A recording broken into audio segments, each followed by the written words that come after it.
ഈ സെക്ഷനിൽ നമ്മൾ ആർഗ്യുമെൻ്റ് മാട്രിക്സ് എന്താണെന്ന് പഠിക്കും. പിന്നെ റോ എക്കലോൺ മാട്രിക്സ് ആക്കി മാറ്റുന്നത് എന്താണെന്ന് പഠിക്കും. അതിന് ഉപയോഗിക്കുന്ന മെത്തേഡാണ് goes elimination method. Argument matrix എന്ന് വെച്ചാൽ നമ്മുടെ മാട്രിക്സിൻ്റെ റൈറ്റ് സൈഡിൽ ഒരു റിസൾട്ടും കൂടി കാണും. ഇപ്പോൾ 3x3 മാട്രിക്സ് ആണെങ്കിൽ അവസാനം 3x3 റോ 3 കോളംസ് ആയിരിക്കില്ല. അത് കഴിഞ്ഞിട്ട് 4th കോളം കൂടി വരും. അത് ഈക്വൽ അതിൻ്റെ റിസൾട്ട് എന്നുള്ള രീതിയിലായിരിക്കും ആ 4th കോളത്തിൻ്റെ വാല്യൂസ്. നമുക്ക് ഇപ്പോൾ ഈ സ്ലൈഡിൽ x1 + x2 + 2x3 = 9 ഇങ്ങനെ മൂന്ന് ഇക്വേഷൻസ് ഉണ്ട്.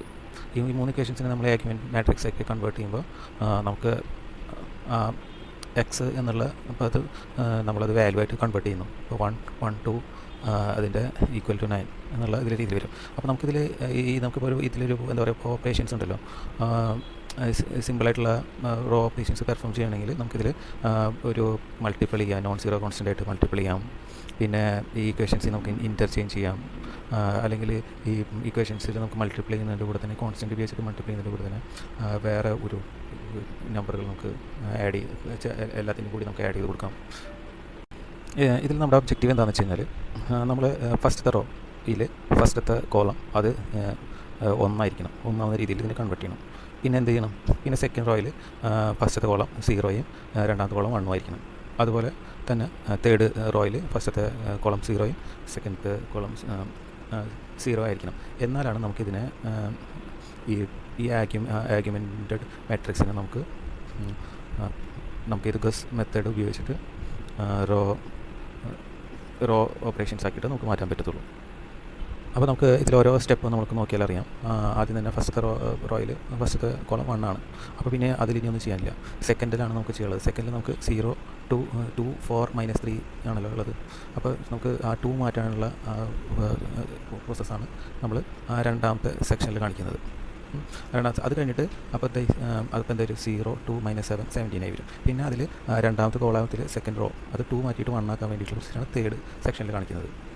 ഓക്കെ, ഞാനതിൽ ഡീറ്റെയിൽ ആയിട്ടൊന്നും പറയുന്നില്ല, നമുക്ക് കണ്ടാൽ മനസ്സിലാവും അതിനുള്ള പ്രൊസീജിയറാണ് ചെയ്തിട്ടുള്ളത്. ഇപ്പോൾ ഇനി എന്ത് വേണ്ടത്, തേർഡ് റോ 0 തന്നെയായിട്ടാണ് കിടക്കുന്നത് അല്ലേ, 0 തന്നെയായിട്ടാണ് കിടക്കുന്നത്.